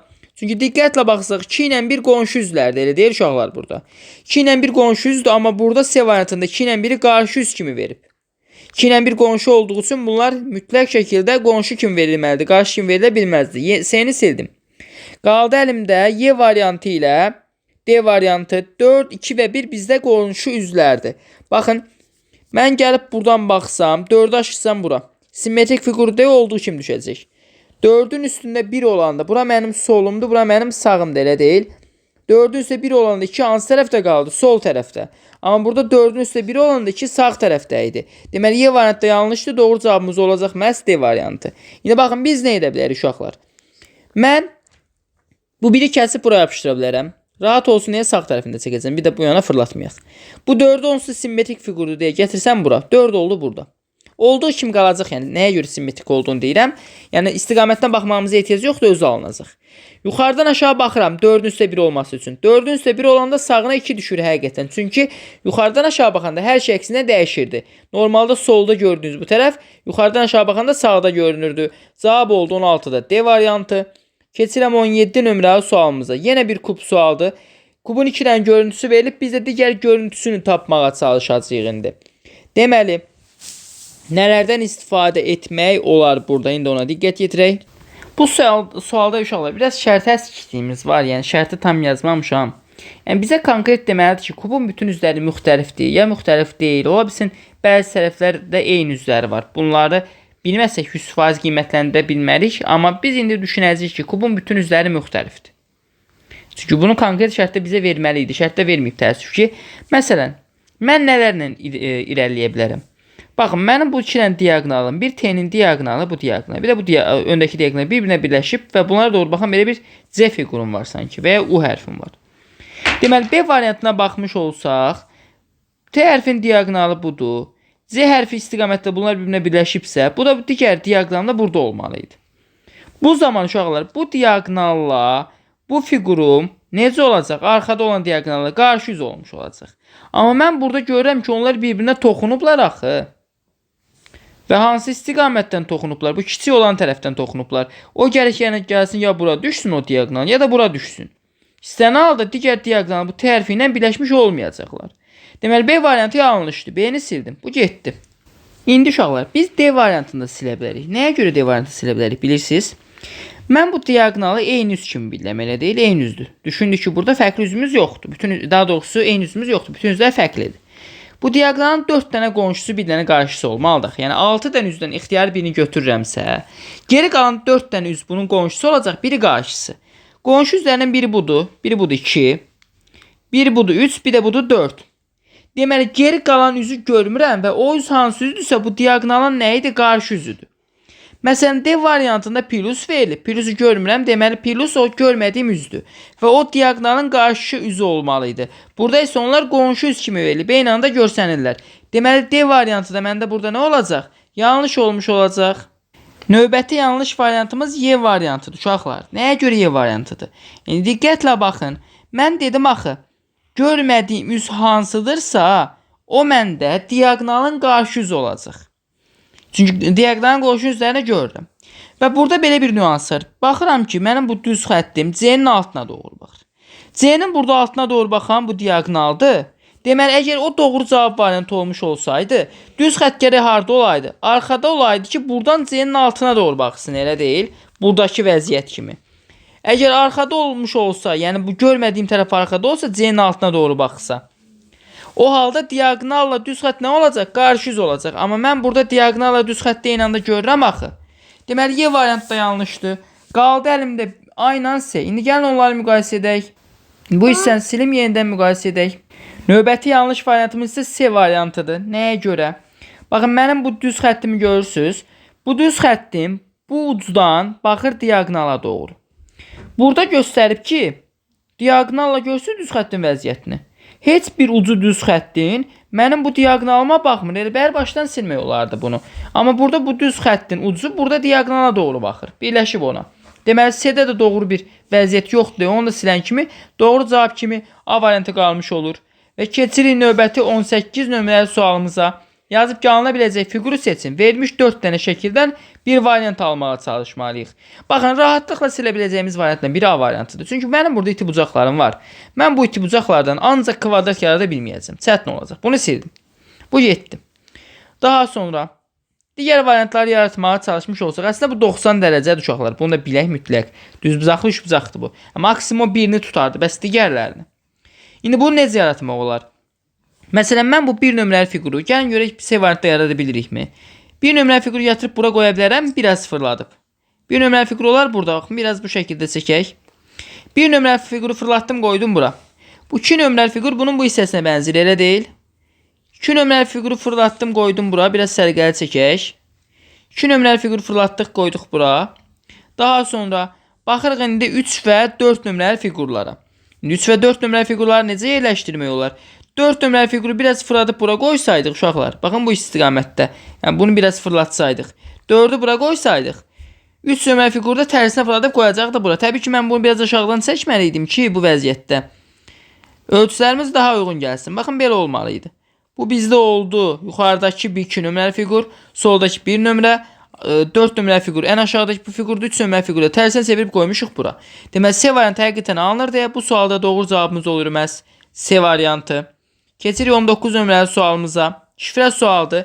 Ada, ata, tam, may və ana sözlərinin hərəsi aşağıdakı ədədlərdən birinə uyğundur. Tam sözü hansıdır? Deməli, diqqətlə baxsaq, A hərfindən başlayıb A ilə bitib, A ilə başlayıb A ilə bitib. Başqa heç bir də burada var. A ilə başlayıb A ilə bitib. Bir dənə A hərfindən başlayıb A hərfindən bitən variant axtaracağıq. variantlar axtaracağıq. Bunlar hansılardır? 5'lərdir. Deməli A-nın şifrəsinin 5 olduğunu bilirəm artıq. Buraya yazıram 5. Mərkəzdə 5 olmayan variantları siləcəm. Deməli B-ni sildim, C-ni sildim, daha sonra Y-ni sildim. Heç birinin mərkəzində 5 yoxdur. 257 ya da 758 mənim doğru cavabımdır. Onsuz da verilmiş hərflərin hamısı bir-birindən fərqlidirsə, verilmiş rəqəmlər də hamısı bir-birindən fərqli olmalıdır. İndi baxın, məndə Y hərfindən cəmi bir dənədir. Və sonda gəlib. Sonda gəlib məndə cəmi bir dənə olan rəqəm, diqqətlə baxsaq hansıdır? 8-dir. 8 sonda gəlib və ondan cəmi bir dənədir. Deməli, may sözünün şifrəsi 758-dir, 8 Y-ə uyğun gəlir. Bunu da silən kimi, doğru cavab kimi A variantı qalmış olurdu. Baxın, hətta burada M hərfinə. M hərfindən bitdi, M hərfindən başladı. 7 ilə bitdi, 7 ilə başladı. A variantı tamamilə doğru cavab variantı olacaq. Növbəti sualımız 20 nömrəli sualdır. 20 nömrəli sualda yazıb ki, ağ və qara kərpiclərdən tikilmiş divarda 7 kərpic çatışmır. Bu divarı bərpa etmək üçün fraqmentlərin təkrar olunması şərti ilə hansı hissələrdən istifadə etmək lazımdır? Hissələri fırlatmaq olmaz. Olduğu kimi birləşdirməliyik. Deməli, bir ardıcıllıq var. Baxın, 2 boşluq, 1 qara, 2 boşluq, 1 qara, 2 boşluq, 1 qara, 2 boşluq. İndi 1 qara, 2 boşluq, 1 qara, 2 boşluq gəlməlidir. Olacaq bu vəziyyətdə. Sonra 1 qara, yenə 2 boşluq. Deməli, bura qara rəngdə olacaq uşaqlar. Bu dəqiqdir. 2 boşluq, 1 qara. İndi yenə 2 boşluq, 1 qara, 2 boşluq. Deməli, bura gəlib düşür qaraya. 1 qara olacaq burada. Sonra 2 boşluq olacaq bu vəziyyətdə. Sonra 1 qara. Bu qaydada 7. Növbəti isə 1 qara, 2 boşluq, 1 qara. 2 boşluq olacaq. Bir bu, bir bu. Və 1 qara da gəlib düşəcək bura. Belə bir şəkil almağa çalışmalıyıq. Gəlin variantlara baxaq, görək harda bu vəziyyəti görə bilirik. Bu vəziyyətdə bir şəkli biz harda görə bilirik. Deməli, hansıları birləşdirsək bu alanlar deyir. Baxın, ağ, sağ, qaradır. Ağ, sağ, qara olan 2-dir. 2-ni yuxarı qoyacağım. Sol ağ, sağında 2 dənə qara. Bu vəziyyəti görə bilməyəsək belə, digər variantlardan bitər bu vəziyyəti almağa çalışmalıyıq. Baxın, 6-nı düzəldə bilərik biz. 6-nı gətirib qoyarıq hansı hissəyə? Bu hissəyə. Baxın uşaqlar. Bir qara, bir ağı gətirib 6 qoyarıq. Bura 6 qoymuş olsaq. Amma daha sonra digərlərini yarada bilməyəcəyik. Ona görə biraz şəklimizi fərqli formada qoyaq ki, doğru ansın. Bu hissəni silirəm yenidən. Deməli, bizdə bura qara idi uşaqlar. Biraz böyütsəkdik, ona görə birbaşa şəkli görmək olmur. İndi bu vəziyyəti yaratmağa çalışmalıyıq. Burada 2 dənə boşluğumuz var. Bunları nəzərə alın. Bir dənə boşluq buradadır, bir buradadır, bir burada, bir də burada. Bu şəkillərin hansıların birləşməsindən yaratmaq olar? İndi diqqətlə baxaq ona. Deməli uşaqlar, baxın, belə bir fərqlilik yoxlayaq. Biz burada bu 5 nömrəli fiquru görürsünüz. 5 nömrəli fiquru burada fərqli işarə eləyəcəm. Gətirib yerləşdirdik, baxın bura. Bu olsun bizim 5 nömrəli fiqurumuz. Gördünüz, 6 qara üstü ağdır. Bu 5 nömrəli fiqurdur. Daha sonra biz bu 7 nömrəli fiquru görürsünüz uşaqlar. Bu 7 nömrəli fiquru gətirib qoyacaq, baxın bu hissəyə. Bunu da yaşılla göstərəcəm. Aşağısında 2 dənə ağ, yuxarısında 1 dənə qara. Bu 7 nömrəli fiqurumuz olsun. Aşağıda bir dənə fiqurumuz qalır bu hissədə. Ağ qırmızı, o da 2 nömrəli fiqurumuz olsun. Deməli 2, 5 və 7-nin birləşməsindən alınacaq D variantı doğru cavab variantıdır. 21 nömrəli sual X və Y-in cəmi aşağıdakılardan hansıdır deyir. Birinci nə etməliyik? Kodlar yazmağa çalışırıq. Hər fiqurdan isə xətt çıxıb 3, 4, daha sonra 5, bu da 5'dir. 4 burada, 4 burada, 4 burada, 3 burada. Deməli, diqqətlə baxmış olsaq, baxın, çox uzatmayacağım. Bu sual təkrarlı sualdır. Kitabımızda var idi deyə. Böyük ehtimal daha öncə işləmisiniz. Bu da 5'dir, 3'dür, 4'dür, 4'dür, 4'dür, bu da 5'dir. Deməli, biz birinci hardan başlayırıq uşaqlar? Bu kənarda qalan 4'dən. Mən bilirəm ki, 3 dənə 4 bir-biri ilə bu şəkildə birləşib bağlantısı var. Amma bu dörtlük qalıb kənarda tək. Və gəlib baxanda burada görürəm ki, baxın, bu 3 dənə dörtlük bir-biri ilə birləşiblər. Bir üstbüzaq əmələ gətirirlər, hansı ki yuxarıdakı kimi. Amma bu dörtlük kənarda qalıb tək. Kənarda tək qalan dörtlük hansıdır uşaqlar? Budur. İçərisində 2 yazılandı. Deməli, Y-in qiyməti nə oldu artıq buradan? 2 oldu. Y-i tapdıq. İndi digər X da dörtlüklərdən biridir. Amma X-in bir dənə fərqliyi var ki, uşaqlar. Hər ikisi gəlib hara birləşib? 5 xətliyə birləşib. Yeganə X-dir ki, əlimdə qalan bu 3 dənə dörtlükdən, yeganə X-dir ki, hər iki beşliyə birləşib. Məsələn, yuxarıdakı 5 bu 4-lüyüm. Gəlib buna birləşib. Amma digər beşliyə birləşməyib və ya altdakı bu gəlib buna birləşib, amma digərinə birləşməyib. Yeganə x ki, hər ikisinə birləşib. Hər iki beşliyə birləşən mənim ədədim burada və ya dörtlüyüm hansıdır? Baxın budur. İçərisində 4 yazılan hər iki beşliyə birləşib. Deməli, bura yazdım 4-ü. Biri 4, biri 2 cəmdə bizə verəcək 6-nı cavabımız olacaq. C variantı. Bu getdi. Növbəti suala baxırıq. Sudoku sualdır. Sudokunda biz nə edirdik uşaqlar? Deyirik ki, sətir, sütun və blok daxilində təkrarlanma olmayacaq. Yəni, mən bura 4 yazdığım üçün artıq bu sətirdə heç bir yerə 4 yaza bilmərəm. Mən bura 4 yazdığım üçün artıq bu sütunda heç bir yerə 4 yaza bilmərəm. Mən sonra 4 yazdığım üçün, baxın, bu qalın xətlərlə hüdudlanmış hissəyə biz blok deyəcəyik ki, bu blok daxilində heç bir yerə 4 yaza bilmərik. Yəni, bu xanların heç birinə artıq 4 olmaz blok daxilində. Nəyi tapmalıyıq? Sual işarəsini tapmalıyıq. Elə birbaşa sual işarəsi olan yerə fokuslanmağa çalışmış olacağıq. Deməli, biz nə edə bilərik? Gəlin, bu hissələri doldurmağa çalışaq. 3-dən 6 var. 1, 2, daha sonra 4, 5 əskikdə hələ ki çox ehtimal vardır. Orada ehtimalla getmirik. Fərqli bir ipucu axtarmağa çalışmış olacağıq. Deməli, mərkəzdəki baxın, bu fərqli bir blokum var. Gəlin, bu blokun içindən başlayaq. Çünki belə fərqli blokları doldurmaq adətən daha rahat olur. Deməli, baxın uşaqlar, burada 6 var deyə burada 6 olmaz sətr boyunca. 6 var deyə burada da 6 olmaz. 6 deməli düşür bura. 6-nı yazdıq. 2, 3, 6-nı yazmışıq. 1, 4 və nə qalıb? 5 qalıb. Baxın, burada sütunda 1 var deyə bura 1 olmaz. Sütunda 1 var deyə bura 1 olmaz. 1 düşdü bura. 1, 2, 3, 6-nı yazmışıq. 4 ilə 5 qalıb. Burada 5 var sütunda. Bura 5 olmaz. 5 düşür bura. 4 düşür bura. İndi sətr boyunca baxıram. 6, 4, 5, 3 var. 1 ilə nə çatışmır? 2 çatışmır. Hələ ki bu bir ehtimaldır deyə. Hələ ki yazmırıq, saxlayırıq. Keçirik fərqli bir nüansa. Məsələn, hara baxaq? Sual işarəsi olan sütuna baxa bilərik. Amma bu sətrə baxaq görək burada nə əldə etmək olmur. 4, 1, 6 var. 2, 5 və 3 çatışmır. Mən bu ikisinə 5 yaza bilmərəm. Blok daxilində 5 var deyə. 5 düşər bura. 2 ilə 3 çatışmır. Sütunda 2 var deyə. Bura 2 düşməz. 2 düşər bura. 3 düşər bura. Əla. Bunu tamamladıq. Blokun içini tamamlayıram. Bu əyri blokun içini. 4, 2, 3, 5 var. 1 ilə 6 çatışmır. Burada 1 var deyə. Bura 6'nı yazıram. Bura 1'i yazıram. 6, 4, 5, 6, 1, 4, 5, 3 var. 2 çatışmırdı. Bura yazdım 2'ni. Əla. Bu da 7. İndi baxın uşaqlar. Burada nəyə yaza bilərik biz? Bu blokun içini tamamlayaq. 2 var, 6 var, 3 var. 1, 4 və 5 çatışmır. Mən bura 1 yaza bilmərəm. Sətirdə 1 var. Bura ümumiyyətlə heç yerdə 1 yaza bilmərəm. Üstündə 1 var. 1 düşər bura. 1, 2, 3, 6 var. 4 ilə 5 çatışmır. 1 ilə 4, 1 ilə 5 yazmalıyıq. Hansı olduğunu bilmirik. Hələ ki ehtimalda saxlayırıq. Gəlin bu sətri tamamlamağa çalışaq. 1, 2, 6 var. 3, 4 və 5 çatışmır. Elə deyil. Deməli, bu hələ ki ehtimaldır. Saxlayacağıq. Fərqli bir yer dolduraq. 4, 5, 6 var blok daxilində. 1, 2 və 3 yoxdur. Burada 1 var deyə bura 1 olmaz. 1 düşür avtomatik bura. 1'i tapdıq. Daha sonra 1, 5, 4 var. 2 və nə yoxdur uşaqlar? 1, 4, 5, 6 var. 2 ilə 3 yoxdur. Hərəsindən 1-nə 2, 1-nə 3 yazmalıyam. Amma ehtimaldır deyə saxlayıram. Bu sətrə baxıram. 1, 5, 6 var. 2, 3 və 4 yoxdur. Elə deyil. Baxın, məndə burada 3 var deyə bura 3 olmaz. Burada 3 var deyə bura 3 olmaz. 3 deməli düşür bura. Bu 7.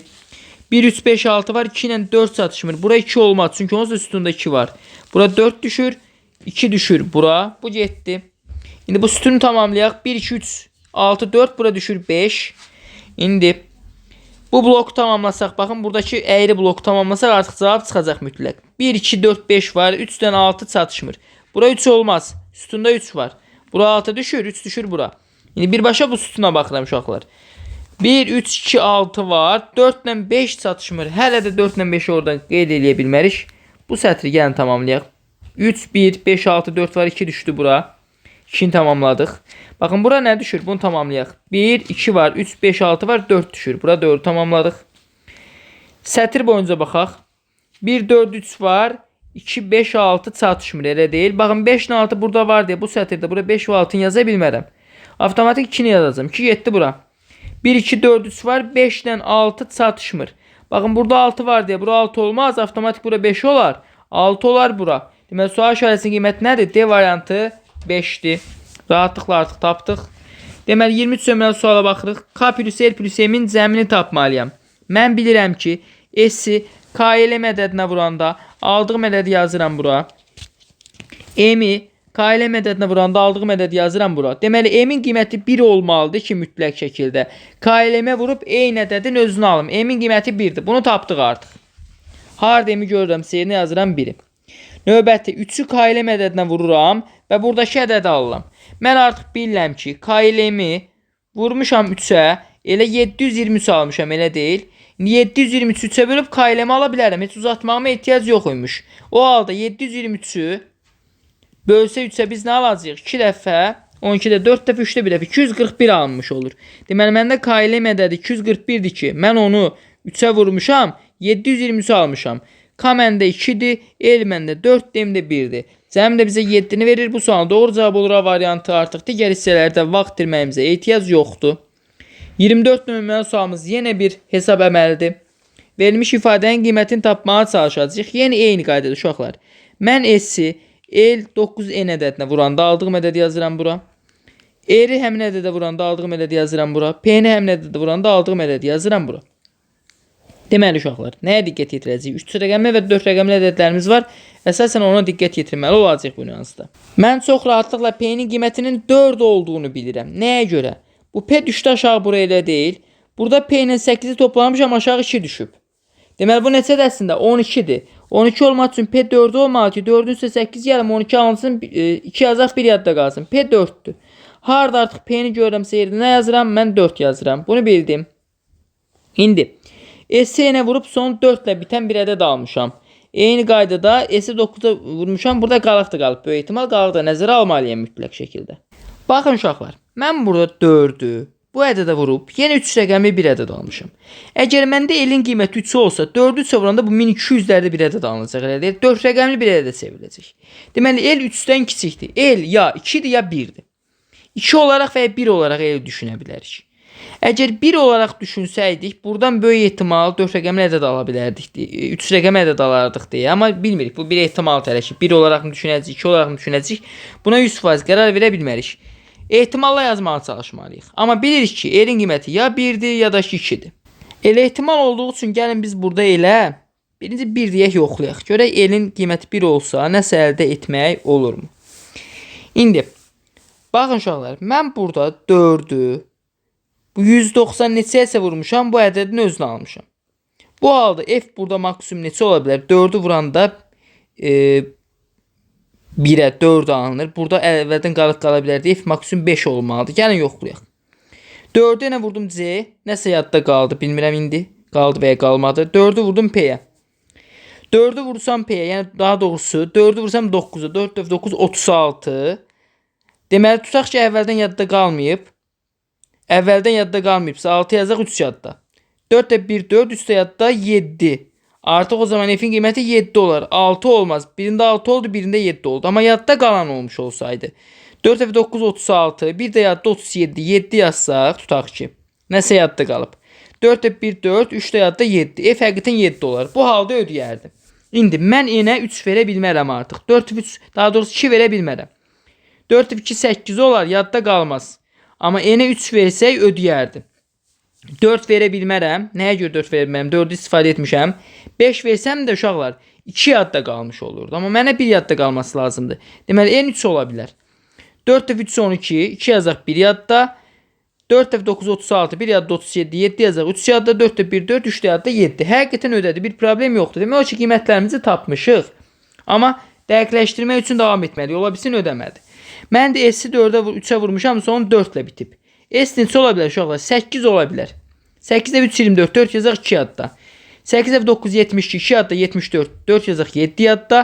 8 dəfə 1 8, 7 yadda 15. Həqiqətən ödədi. İndi gəlin burada yoxlayaq. Biz K-ya 5 demişik. Görək ödəyirmi? İndi R neçə olmadı? 3'ə vurum, son 8 ilə bitsin. 6 ola bilər. 6 dəfə son 8, 8 yazaq 1 yadda. 6 dəfə 9 54, 1 yadda 55, 5 yazaq 5 yadda. 6 dəfə 1 6, 5 yadda 11. Həqiqətən ödədi. Heç bir problemimiz də yoxdur. Deməli mən N-i tapdım 3 olaraq. S'i tapdım 8 olarak, P'ni də tapdım 4 olarak. 3 plus 8 11, 4 də çıxanda 7 qalmış olur ki, 24 nömrəli sualımızın doğru cavabı olur A variantı. Keçir 25 nömrəli sualımıza. PK'nı vurmuşam T'ye 112 alınıb. PK'nı vurmuşam R'e 504 alınıb. İndi PK'nı TR ədədinə vurmalıyam. Mən bilirəm ki, uşaqlar, birinci PK'nı vururam nəyə? R ədədinə. Onsuz da PK'nı R'e vuranda mən nə almalıyam? PK'nı R'e vuranda almalıyam 504. Buraya yazıram birbaşa 504. Sonra PK'nı nəyə vurmalıyam uşaqlar? PK'nı vurmalıyam T'ye. PK'nı T'ye vuranda burada nə alıram? 112 alıram. Onu da vurdum aldım 112. Sadəcə bir adım sola sürüşdürürəm. Bu T 10'luqdur deyə. Normalde vurmada belədir ya axı. R'i vururuq, sonra T'ni vururuq, amma bir adım soldan. Deməli 4, 2, 6, 1. 1624 almış olur bu halda. O da harda verib elə? C variantında verib. Deməli doğru cavabımız olur C variantı. 26 nömrəli suala baxırıq. Səhv etmirəmsə bu sualda doğru cavab alınmırdı. Ola bilsin nəysə səhv yazmışam burada. Deməli x kvadrat bərabər 64'dür. Biz dedik ki solu sola bərabərləşdirir. X kvadrat 64'e bərabərdirsə x bərabərdir 8'e. X 8'dir, x kvadrat nədir? Birbaşa 64'dür. Burası yazdıq 64'dür. 6y bərabərdir a-ya. Baxın 6y bərabərdir a-dırsa, buradan y bərabərdir a bölünsün 6'ya. Y-in yerinə yazıram a bölünsün 6. Buradan alınan ifadə nəyə bərabər olmalıdır? 28'e. 64 plus 9, 5 bizə 69 verir. 69 plus a bölünsün 6 bizə verməlidir 28'i. Deməli, alınan istənlər da burada qiyməti mənfi olacaq uşaqlar. Deməli, biz burada nə etməliyik? Ola bilsin x kvadratı yazılmamalı idi. Gəlin bu x kvadratı kimi düşünməyək bunu. Bunu x kimi düşünək. X kvadratı orada səhvən düşmüş olsa, o zaman x bunun qiyməti 8 olardı. Yəni bura biz 8 yazardıq. 8 plus 5 13. 13 plus a bölünsün 6 bərabər olardı neçəyə? 28'e. Görə bu halda qiymət ala bilirikmi? A bölünsün 6 bərabərdir. Daha doğrusu a bölünsün 6 bərabərdir. 28'den 13 çıxan neçə alacaq? 15 alacaq. Buradan a bərabər olacaq. 15 vurulsun 6'ya. Bu da bizə verəcəkdir 90'ı. Amma elə bir cavabımız da yoxdur təəssüf ki. İstənilən uşaqlar, bu sualda doğru bir cavabımız yox idi. Onda alınan cavabı birbaşa edəcəm. Yəni normal qaydasında həll edəcəm. Düşünək ki, doğru cavabımız yoxdur. O halda normal qaydasında həll etsək nə olardı? X kvadrat 64'dür. Deməli x buradan 8'e bərabərdir. Deməli x kvadrat neçə idi bizdə? 64'e bərabər idi. Bu 64 olsaydı, y-in qiymətini tapırdım. Sağ-sağa bərabər idi. 6y bərabər a desəm, y bərabər a bölünsün 6 idi. Burada yazırdıq a bölünsün 6. İndi bu hesabladıq, nə aldıq? Bu ifadəni aldıq. Bu ifadə nəyə bərabərdir? 28'e. Yəni 64 plus 5 69 plus a bölünsün 6 bərabər olurdu 28'e. Buradan da a bölünsün 6 bərabərdir. 28 69. Burada fərq nə qədər olacaq bizdə? 1 41. Mənfi 41'e bərabər olacaq. Bərabərdir mənfi 41 yazıram. Buradan da a bərabər olardı. 6 vurulsun mənfi 41. Mənfi 6, bu da 24. Mənfi 246 alınmalı idi əslində. Yəni, amma belə bir cavabımız yox idi təəssüf ki. Böyük ehtimal buradakı ifadələrdə bir yanlışlıq vardı. Heç bir də cavab alınmır. Yəni, cavab alınsaydı belə bir cavab alınmalı idi. Növbəti 24 nömrəli sualımız bir riyazi məsələdir. 24 yox, daha doğrusu 26 idi bu. Bəli, 27 nömrəli sualımız bir riyazi məsələdir.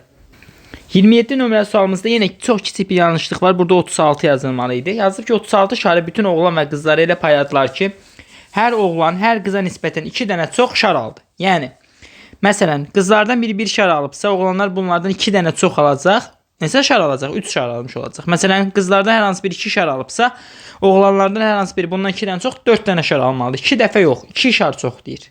Nəticədə oğlanların hamısında olan şarların sayı bütün qızlardakı şarlardan 2 dəfə çox oldu. Gəlin yavaş-yavaş başlayaq, yazmağa çalışaq. Deməli, oğlanların sayına A deyirəm, qızların sayına B deyirəm. Bu halda bir dənə qızın aldığı şar neçə dənə olduğunu bilmirəm. Tutaq ki, x-dir. Bir dənə oğlanın aldığı şar nədir? Bundan 2 dənə çoxdur. X plus 2-dir. Bütün qızların aldığı şar neçə olacaq uşaqlar? A vurulsun x olacaq. Məsələn, məndə 2 dənə qız var. Hərəsində bir dənə şar vermişəmsə, 2 vurulsun 1, 2 dənə şar alacaqlar. 2 qız var. Hərəsində 3 şar vermişəmsə, 2 vurulsun 3, 6 dənə şar almış olacaqlar. İndi mən qızların aldığı ümumi şar sayını tapmaq üçün A-nı vuracam x-a. Buradan yazıram A vurulsun x. Digər tərəfdən oğlanların aldığı bütöv şar sayı nəyə bərabərdir? B vurulsun x plus 2. Bu da oğlanların aldığı bütöv şar sayıdır. Daha sonra burada yazılmışdı ki, nəticədə oğlanların hamısında olan şarların sayı bütün qızlardakı şarlardan 2 dəfə çox oldu. Deməli, oğlanların bütöv şar sayı qızların bütöv şar sayından çoxdur və neçə dəfə? 2 dəfə. Deməli, mən qızların şar sayını vuracam 2-yə, yəni bunu vuracam 2-yə, bərabərləşdirəcəm nəyə? Oğlanların şar sayına. Bunu bildik, bu qaldı burada. Digər tərəfdən davam edirik. Qızların ümumi sayının oğlanlarınkindən çox olduğunu bilərək, nəzərə alaraq oğlanların sayını müəyyən edin və bilirəm ki, qızların sayı çoxdur oğlanların sayından. Yəni A böyükdür nədən? B-dən. Bunu bilirəm. İndi mən nə edə bilərəm? Sadəcə yerinə qiymət qoya bilərəm nəyinsə. Ən yaxşısı x-in yerinə qiymət qoymaqdır. Mən əgər x-a 1 demiş olsam, x-in qiymətini 1 götürmüş olsam, nə alaram? Və eyni zamanda bir dənə tənliyimiz var. Onu da yazaq uşaqlar. Onu yazaq daha rahat olacaq. Bir də tənliyimiz hansıdır? 36 şar məsələsinə görə bütün qızlara verdiyim şarlar, yəni AX plus bütün oğlanlara verdiyim şarlar, yəni B vurulsun x plus 2, hamısı 36 şardır. Bax, hamısını paylamışam. Bu da 36'dır. Burada yerinə qiymət qoya bilərəm. Baxın, B vurulsun x plus 2'nin yerinə nə yaza bilərəm uşaqlar? AX 2'ni yaza bilərəm. Yəni 2 vurulsun AX yaza bilərəm. Burada bunu silərəm. Yerinə yazıram bunun qiymətini. Çünki ona bərabərdir. Bunu silirəm. Yerinə yazıram AX2'ni. İndi 1AX burada, 2AX burada. Toplayanda olur 3AX. 3AX bərabər 36'dırsa, AX bərabər neçəyə buradan? 12'yə. İndi mən gəlib X-ə buradan qiymət verə bilərəm. Gəlin X-ə qiymət verək. Əgər məndə X-in qiyməti 1 olsa, qızların sayı neçə olacaq? 12 olacaq. X 1-dirsə, qızların sayı 12'dir. Nə alınır buradan? 12 vurulsun 2, 24. 24 bərabərdir. X 1-dirsə 1 plus 2, 3. 3 vurulsun B. Buradan oğlanların sayı neçə alıram? 8 almış oluram. Həqiqətən oğlanların sayı 8, qızların sayı da 12 oldu. Qızlar oğlanlardan çoxdur. Bu halda oğlanların sayı neçə oldu? A variantı 8 oldu. Bəs elə birinci qiyməti qoyduq, yoxladıq. Bəs digər qiymətlər? Gəlin yoxlayaq. X-ə 2 verək. Bəs X-ə 2 versək necə olacaq? İndi bunu yazıram. A-nın 8 olduğunu artıq 100% bilirik. X 2 olsa A-nın qiyməti olar 6. Yəni qızların sayı olar 6. İndi X bizdə 2-dirsə, qızların sayı da 6-dırsa, 6 tabii ki 12, 12'nin 2 vurunda 24. 24 bərabərdir. X-ə 2 dedik. 2 plus 2 4. 4 B alınır buradan. Bu zaman B'nin qiyməti nəyə bərabər olur? 6'ya bərabər olur. Həm qızların sayı, həm də oğlanların sayı 6 oldu. Axı məndə qızların sayı daha çox olmalıydı. Deməli artıq digər qiymətlərimizin heç birində qızların sayı oğlanların sayından çox olmayacaq. Deməli X-in yeganə bir qiymətini də bu hal ödəyir. O zaman da oğlanların sayı 8, qızların sayı 12 olmuş olacaq. Növbəti 28 nömrəli sualımız yenə bir riyazi məsələdir. Yazıb ki, satıcı 36 manata bir yeşik portaqal alıb. Yeşikdə 12 kiloqram portaqal var. Deməli 36 manata nə qədər portaqal alıb? 12 kiloqram. Deməli 1 kiloqramı nə qədərdir uşaqlar? 36'nı, baxın 12'ni vursam 3'ə 36, 1'i vursam 3'ə neçə alınacaq? 3 alınacaq. Deməli mənim 1 kiloqramımın qiyməti 3 manatdır. O bilir ki 2 kiloqram portaqal satılmamış xarab olacaq. Yəni 2 kiloqram portaqal satılmamış xarab olursa nə qədərini sata bilər? 12 kiloqramın 10 kiloqramı sata bilər. Satıcı portaqalın kiloqramını neçəyə satmalıdır ki, yəni x manata satmalıdır, bilmirəm hələ ki, satmalıdır ki, verdiyi ümumi pulun 3'də 1'i qədər qazanc əldə etsin. 36 manat verib. 36 manatın 3'də 1'i nədir? 12'dir. 12 manat qazanc əldə etməsi o deməkdir ki, aldığı pulu, yəni satdığı pulu, yeşiyi alarkən daha doğrusu, verdiyi pulun əlavə üstünə 12 manat gəlməlidir ki, orada 12 manatlıq qazanc olsun. Yəni 36 plus 12 bizə neçəni verəcək? 46 verəcək. Deməli elə bir x manata satmalıyam ki, buradan mən nə alım? 48 manatlıq qazanc almış olum ümumilikdə. Qazanc demək pul almış olum. Burada x deməli neçə olacaq bizdə? X olacaq 4,8 manat. 4,8 manatı Y variantına verib deyə doğru cavabımız olur. Y variantı. Növbəti 29 nömrəli sualımız yazıb ki, yenə riyazi məsələdir. Qatar 78 km/saat sürətlə 5 km uzunluğu olan tüneldən keçir. Qatarın uzunluğu 0,2 km-dir. Neçə dəqiqədən sonra qatar tam olaraq tüneldən keçəcək? Birinci saat olaraq hesablayacağım çünki burada kilometr saat yazılıb. Sonradan saatı dəqiqəyə çevirə bilərik. Qatarın uzunluğu 0,2 km-dir. Tünelin uzunluğu da 5 km-dir. Bütövlükdə tuneli keçməlidir. Elə deyil, tam olaraq yazıb tuneldən çıxacaq. Deməli ümumilikdə nə qədər yol qət etmiş olacaq? 5,2 km. Çünki 5 km aşsa, sanki gəlir baxın, tunelə buradan girdi. Bura tunelin sonudur. Gəldi bura çatdı. Axı qatarın özünün uzunluğu var. Bunu buradan təmiz çıxartmalıyıq axı biz. 200 metrdir və 0.2 kilometrdə burada olduğu üçün 5 kilometr, 0.2 kilometrdə burada 5.2 kilometr alınır. Düsturum nədir? Birbaşa öz hərflərimizlə yazıram. Gedilən yol bərabərdir. Sürət vurulsun zamana. Yol oldu 5.2 kilometr. Sürət nə qədərdir? 78 saatdır. Saatda 78 kilometrdir. Zaman bilmirəm. Zaman x-dir. Deməli, buradan gəlib hesablayacaq. X bərabərdir. 5.2 böl 78. Sadəcə mən nə etməliyəm? Saatdan keçməliyəm dəqiqəyə. Mənim 1 saatım neçə dəqiqədir uşaqlar? 60 dəqiqədir. Mənim 1 kilometrim neçə metrdir? 1000 metrdir. Bunlardan istifadə edəcəyik. Burada aldığım qiymət zaman saatla ifadə olunub. Saatdan da zaman dəqiqə keçmək üçün nə edirik? Bilirik ki 1 saatımız 60 dəqiqədir. Bunu vuracağıq burada birbaşa 60-a. Neçə dəqiqədən sonra keçər? Dəqiqə ilə tapmalıyıq cavabımızı. İndi burada ixtisar aparaq. Gəlin görək neçə ixtisar apara biləcəyik. 2 ixtisar aparsaq, burada qalır 30. Burada qalır neçə? 39 qalır, elə deyil. Bəli, 39 qalır. İndi ixtisar aparsaq 5.2 ilə baxın burada birbaşa nə aldıq? Bir kənardan yazım daha rahat olsun. X bərabərdir. 5.2 vurulsun 30 bölünsün 39-a.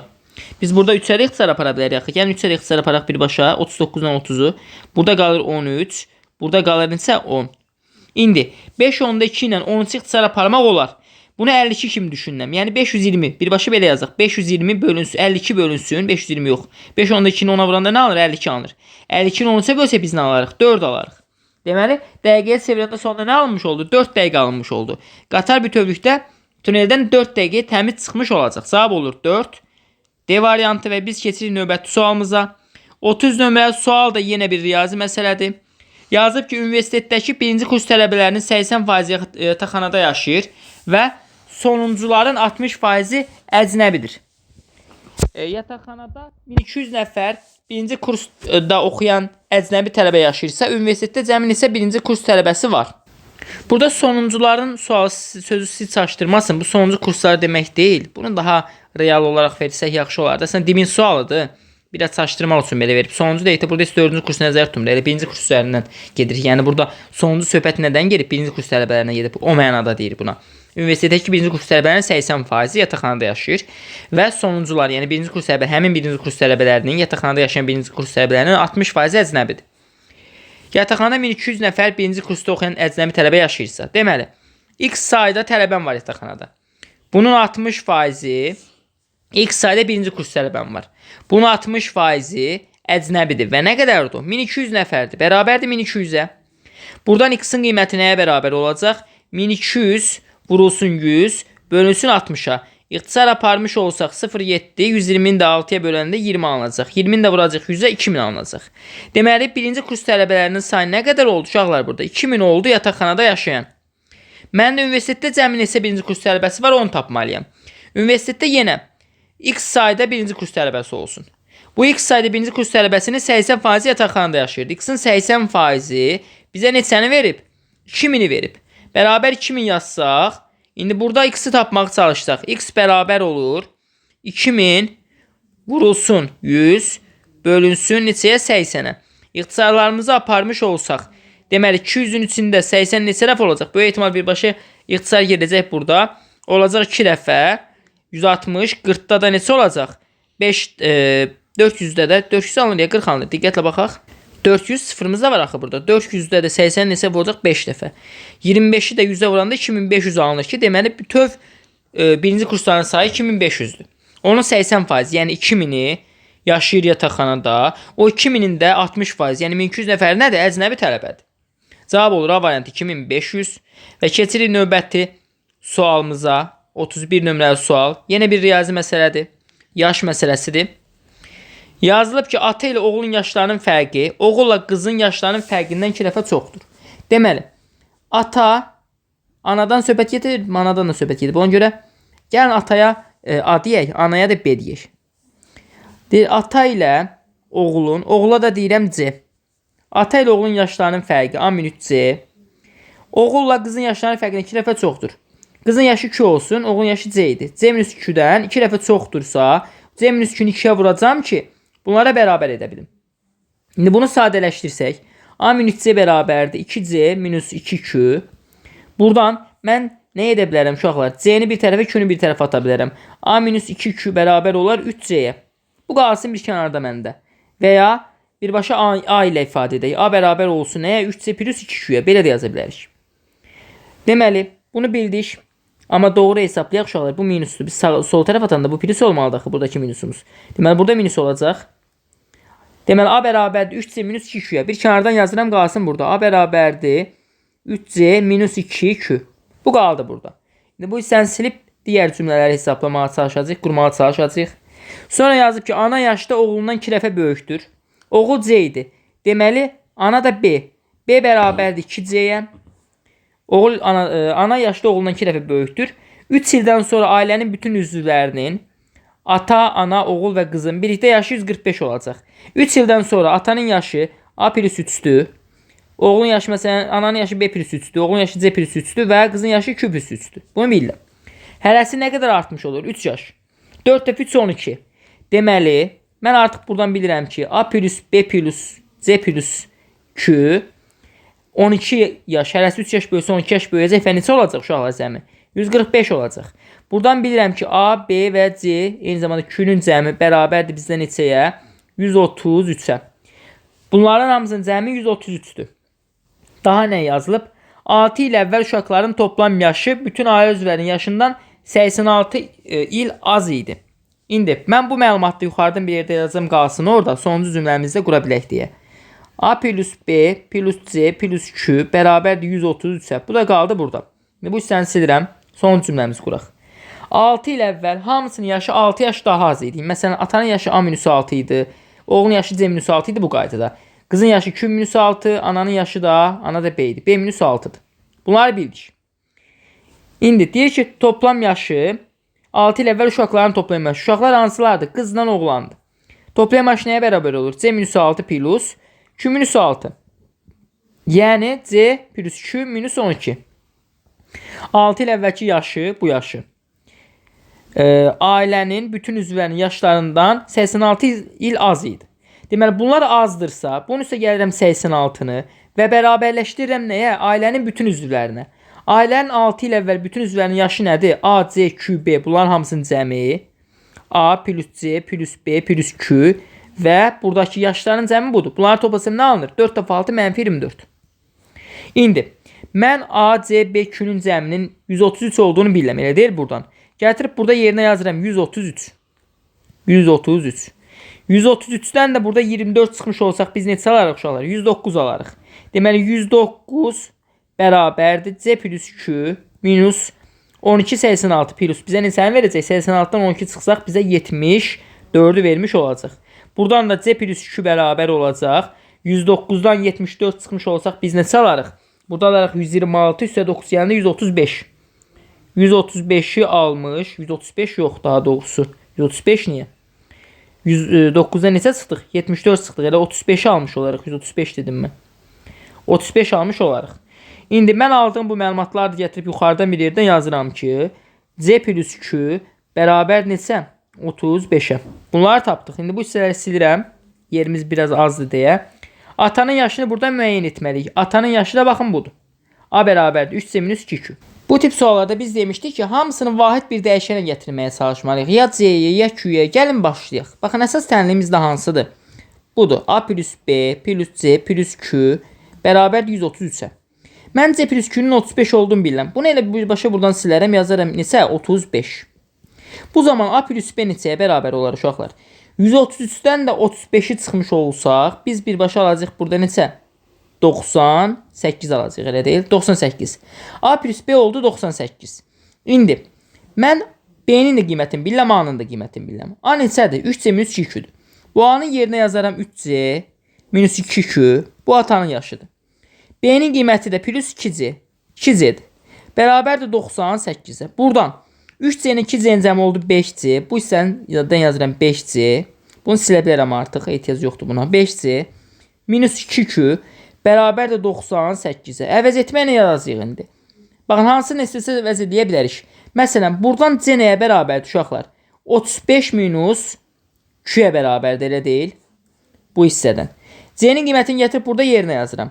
5 vurulsun 35 minus Q Çıxılsın 2Q bərabərdir 98-ə. İndi buraq açaq. 150 25 də orada. 175 çıxılsın 5Q çıxılsın 2Q bərabər 98-ə. Buradan mənfi 7Q bərabərdir. 175-dən 98 çıxanda biz burada nə alacağıq? 77, mənfi 77 alacağıq. Q də bərabər olacaq müsbət 11-ə. Deməli, qızın yaşı neçə oldu? 11 oldu. Qızın yaşı 11-dirsə, bəs oğlanın yaşı nəyə bərabərdir? C bərabərdir. 35-dən 11 çıxanda 24-ə. Oğlan da neçədir? 24-dür. İndi atanın yaşını tapmalıyıq. Baxın, bu tənlikdən atanın yaşını tapmağa çalışacağım. A bərabərdir. 3 vurulsun. Mən C-ni tapdım 24. 24 çıxılsın. 2 vurulsun. Q-nü nə tapdım? 11 tapdım. Burada 2 vurulsun Q yazılıb. 2 vurulsun 11. Nə alacaq? 3 vursaq 24-ə 60, 12, 72. Çıxılsın 2 dəfə 11, 22, 22. Bu da bizə verəcək 50-ni. Deməli, atanın yaşı nə oldu? 50 olmuş oldu. Həqiqətən vaxt aparan kifayət qədər çətin bir sual idi. Deməli, cavabımız D variantı 50 olacaq. 32 nömrəli suala baxırıq. Deməli, hesab əməllərlə bağlı bir sualdır. KRK deyir 4 rəqəmli ədəddir. Bunlar bildik ki, artıq rəqəmlər olmalıdır mütləq bunların yerinə. Mən nə edirəm uşaqlar? Baxın, KRK-nı parçalamağa çalışıram.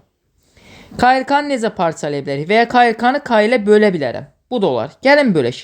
Baxın, budaqlı bölməyə çalışsaq necə edərdik KRK-nı K ilə bölsəydik? K-nin içində K neçə dəfədir? 1 dəfədir. Biri vurdum K ilə, oldu 0. K düşür aşağı. K-nın içində K ola bilməz. Axı bu 1 rəqəmlidir, bu 2 rəqəmlidir. Bura 0 yazıram. Digər el aşağı düşür. K-nin içində də K 1 dəfə olduğu üçün. Deməli, mən KRK-nı K ilə böləndə nə alacağım uşaqlar birbaşa? 101 alacağım. Oldu 101 plus. İndi bu ədədi K-ya bölmüş olsaq nə alarıq elə birbaşa? Baxın, bu K-K-K-nı mən mərtəbələr arasında nə alacağım? 111K alacağım, elə deyil. Necə alıram 111K-nı? Bunu da göstərim. Və ya budaqlı bölməklə də rahatlıq gedər deyəsən. Gəlin budaqlı bölməklə gedək. Baxın, bunu bölsəydik K-ya. K-nın içində K 1 dəfə. Daha sonra K düşdü aşağı. Bu K-nın içində K 1 dəfədir. Sonra bu K-nın içində K 1 dəfə olacaq. Elə nə alınacaq? 111 alınacaq. Birisi 111. İndi eli də elə böləndə nə alacaq uşaqlar buradan? 11 alacaq. Yəni el bərabərdir nəyə? 11 vursun elə. Bunu da hardan bilirəm? Mərtəbələr ayırım. El 10-luq mərtəbəsindədir. 10 el. Digər el təklik mərtəbəsindədir. Plus el. Baxın, bunu mərtəbələr arasında elə bu alınır. 11 el alınır. İndi deməli bu 11 elə bərabərdir. 11 eli elə böləndə ellər ixtisar getsə nə qalır? 11 qalır. Bu da oldu 11. İndi bu bizə neçəni verəcək? 212, 222, 232-ni vermiş olacaq. Toplanmış olsaq. 32, 33. 33'ü. 233'ü vermiş olur ki, cavabımız olur. Burada hansı? C variantı. 233 ya 23. Bir daha baxaq. 212, 223. 223'ü. Üzrü sən burada 233 dedim. 223'ü verir. Cavab olur B variantı. Yəni çox da mürəkkəb getməyə ehtiyac yox idi. Bir-bir görmək olurdu qiymətləri. 33 nömrəli sualımız yenə bir riyazi məsələdir. Yazıb ki, bir şirkətdə işləyən kişi və qadınların sayı yəqin ki, bura bərabərdir yazılmaq istəyib. Bərabərdir. Qadınların 60%, kişilərin isə 30%-i əcnəbidir. Şirkətdə 63 əcnəbinin işlədiyi məlumdursa, şirkətdə cəmi neçə işçi var? Kişilərin sayı bərabərdir qadınların sayına. Hamısını elə kişilərin sayını ifadə edəcəyik indi. Və mən burada bilirəm ki, kişilərin neçə faizi? 30% əcnəbidir. Yəni nə qədər uşaqlar? 0.3K əcnəbidir. Qadınların isə nə qədər əcnəbi olacaq bizdə? 60%. Mən artıq Q ilə K-nın bir-birinə bərabər olduğunu bildiyim üçün burada Q-nün yerinə K yaza bilərəm.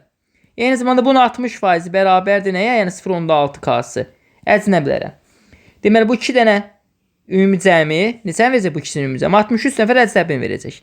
0.3K plus 0.6K bərabər olsa 63-ə, 0.9K 63-dürsə, K buradan bərabərdir 70-ə. Yəni kişilərin neçə sayı neçədir? 70-dir. Bərabərdir yazılıb. Amma burada bir nüansda nəyəsə səhv etdik biz. Kişilərin sayı 70-ə bərabər ola bilməz. Aha, doğrudur. Elə 70'dir. Xeyr, mən burada kişi işçisi oxuyuram bunu ona görə. Neçə işçi var deyir bizdən. Kişi işçilərin sayını soruşmur ki. 70 nəfər kişi işçidir. 70 nəfər də qadınlar birinə bərabərdir kişilərlə. 70 nəfər də qadın. Cəmi neçə olacaq? 140 olmuş olacaq. 70'i kişi, 70'i qadın. Deməli cavabımız olacaq Y variantı 140. 34 nömrəli suala baxırıq. Yazıb ki, mobil telefon operatorlarının tarifləri aşağıdakı kimidir? Bir ay ərzində 30 dəqiqə danışan A və B abunəçilərinin ödədikləri məbləğlər arasındakı fərq ən çox neçə manatdır? Deməli, ən çox fərqi tapmaq üçün birini ən bahat götürməliyəm, birini də ən ucuz götürməliyəm ki, fərq çox böyük olsun. Mən burada ucuz hissəsində ən ucuzu harda görürəm? 20 manatdan burada görürəm tutaq ki, və ya 20 qəpikdən, hər nə desək. Ən bahanı da B-də görürəm.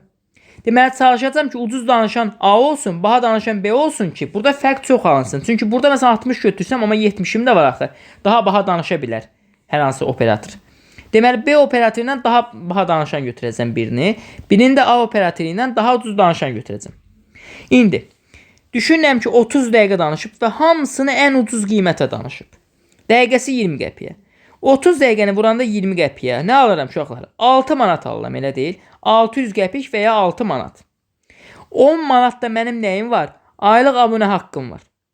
Deməli, 10 manatlıq aylıq abunə haqqım var. 6 manatda ümumi danışıq üçün xərcləmişəm. Nə qədər pul xərcləmişəm? 16 manat xərcləmişəm.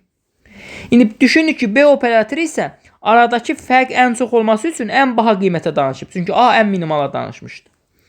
İndi o da 30 dəqiqənin hamısını ən baha qiymətdən danışacaq.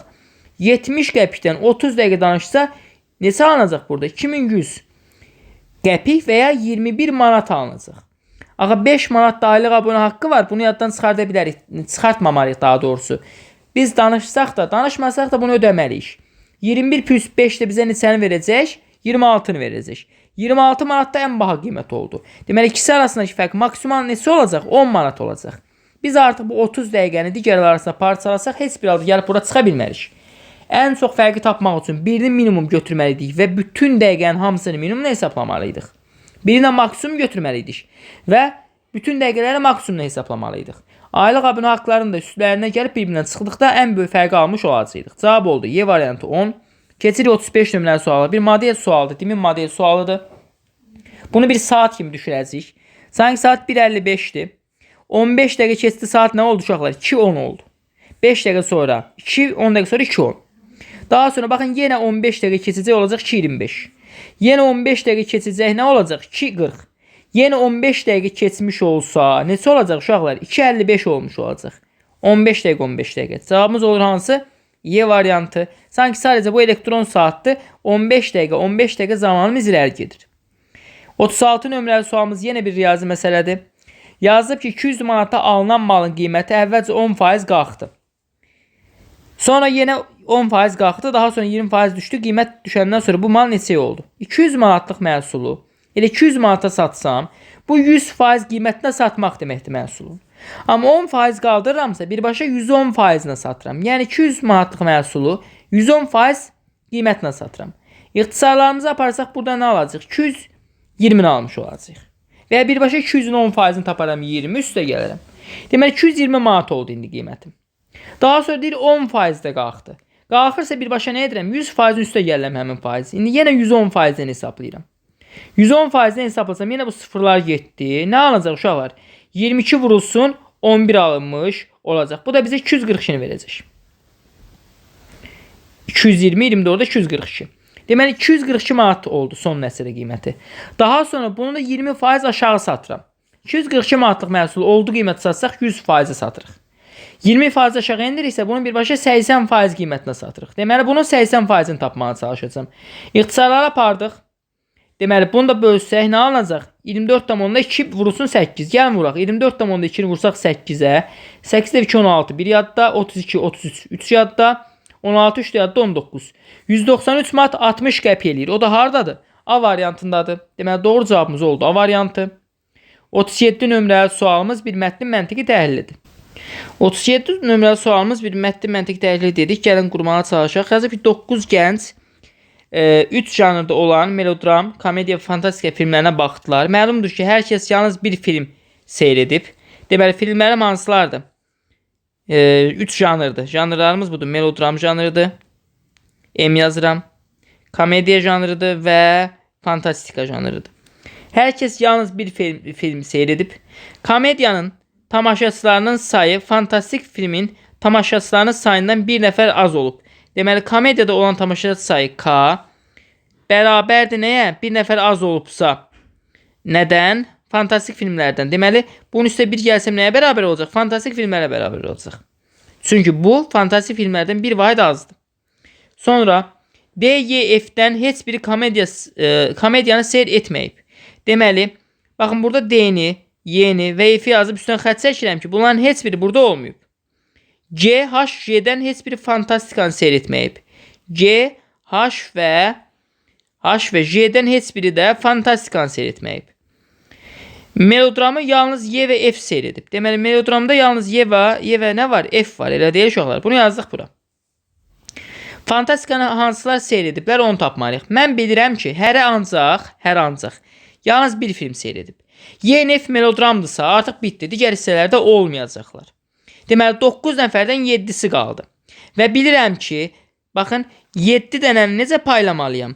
K-ya verməliyim 3, F-i verməliyim 4 ki, F K-dan bir vahid böyük olsun. 7 dənə bu şəkildə paylamalıyam. Deməli, F-də 4 dənə film adı yazacağım. G-ni, H-ı və J-ni yaza bilmərəm. Bunu bildim. Bəs nələri yazmalıyam? Artıq onsuz da Y-ni, F-i də yaza bilmərəm. Çünki Y-ni, F-i də istifadə etmişəm.